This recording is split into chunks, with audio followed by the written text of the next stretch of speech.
ഈ മനസ്സിൽ ഒരിക്കലും ദ്രോഹചിന്തകൾക്ക് സ്ഥാനം നൽകുവാൻ പാടില്ല. നല്ലത് ചിന്തിക്കുവാനും പ്രവർത്തിക്കുവാനും നമുക്ക് കഴിയണം കേട്ടോ.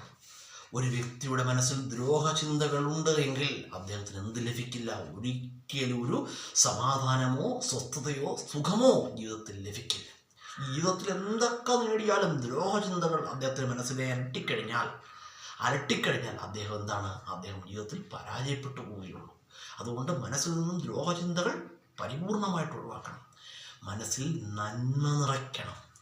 സ്നേഹത്തിൻ്റെയും സത്യത്തിൻ്റെയും ദയയുടെയും കാരുണ്യത്തിൻ്റെയും ഒക്കെ ഒരു ഇരിപ്പിടമായിരിക്കണം നമ്മളുടെ മനസ്സ്. വിശാലമായിട്ട് ചിന്തിക്കുക, ലോകത്തെ നോക്കിക്കാണുക, നല്ല കാഴ്ചപ്പാടുകളുള്ളവരാവണം.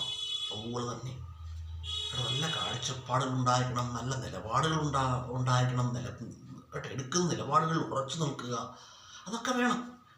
അതുപോലെ തന്നെ നല്ലതുപോലെ ആലോചിച്ച് കേട്ടോ വ്യക്തമായ തീരുമാനങ്ങൾ എടുക്കാൻ നമുക്ക് കഴിയണം കേട്ടോ. അതിനൊക്കെ നമ്മുടെ മനസ്സിനെ പ്രാപ്തമാക്കണം. മനസ്സിനെ എന്ത് ചെയ്യുക? മനസ്സിനെ ഉയർത്തുക.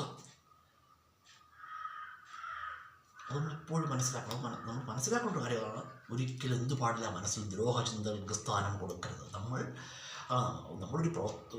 നമുക്ക് നന്മയുണ്ടാകുന്ന പ്രവർത്തനങ്ങൾ ചെയ്യുന്ന സമയത്ത് അത് എന്തായിട്ട് മാറണം? നമുക്ക് നന്മയാകുന്നതോടൊപ്പം തന്നെ മറ്റൊരാൾക്കും എന്തായിട്ട് മാറണം? അത് നന്മയായിട്ട് മാറണമെന്നാണ് കേട്ടോ.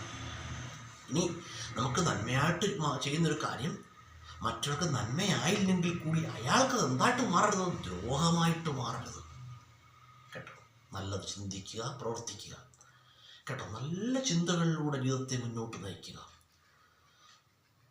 ജീവിതത്തിൽ പ്രതിസന്ധികളുണ്ടാവും, ഇല്ലെന്ന് ഞാൻ പറയുന്നില്ല. എല്ലാവർക്കും, മനുഷ്യരായിട്ട് ജനിച്ച് എല്ലാവർക്കും എന്തുണ്ട്? പ്രതിസന്ധികളുണ്ട്. മനുഷ്യർക്ക് മാത്രമല്ല, മൃഗങ്ങൾക്കിടയിലും അവരുടേതായ പ്രതിസന്ധികളുണ്ട്.